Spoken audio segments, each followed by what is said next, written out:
Sentence mistakes. Oops. Mistakes. Well, here I am at home. I guess I might as well grade this paper. Braille. Period. Why is there a period after the word Braille? The code of small raised dots on paper that can be read by touch. Louis Braille, a 15-year-old French student. What? Another period? At the National Institute for the Blind in Paris. Developed this raised dot system in 1824.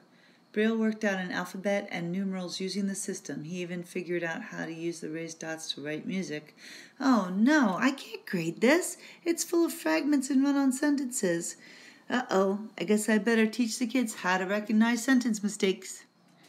Recognizing fragments. A sentence fragment is group words that do not express a complete thought.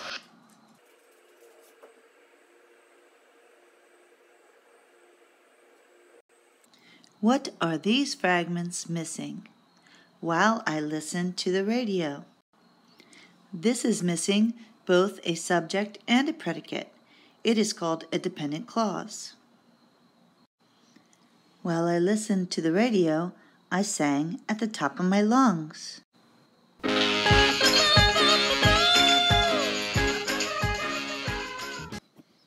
Ran from the hobgoblins is missing something.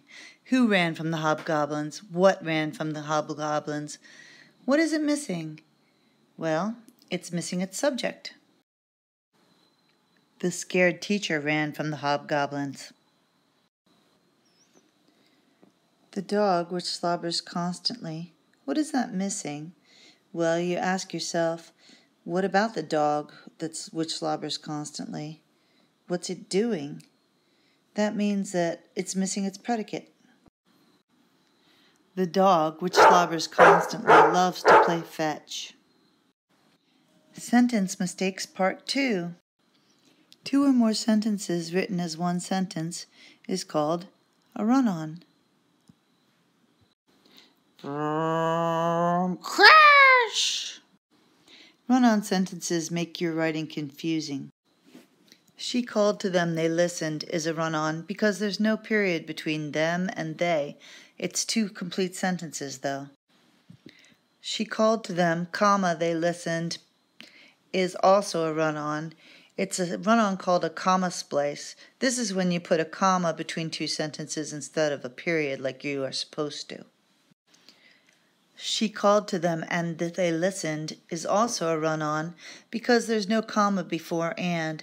You are supposed to put a comma before the conjunction in a compound sentence. You can correct run-ons in 3 different ways. First, add a period. She called to them, period. They listened, period. Second, you can add a semicolon to closely related sentences. She called to them, semicolon. They listened, period. You can create a compound sentence with a coordinating conjunction. Don't forget your fanboys. For, and, nor, but, or, yet, so. So, for Rule 3, add a comma before a conjunction like and, but, or, for, so.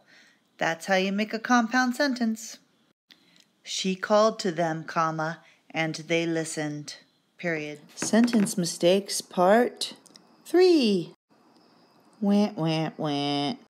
Stringy sentences. My Aunt Charlotte called. I went to the store and then I went to my friend's house and then we got some pizza and then we went over to her house and played some Scrabble and then we ate dinner. Aunt Charlotte needs to learn about stringy sentences. Many thoughts strung together with the word and is a stringy sentence. Stringy sentences are incorrect and dull.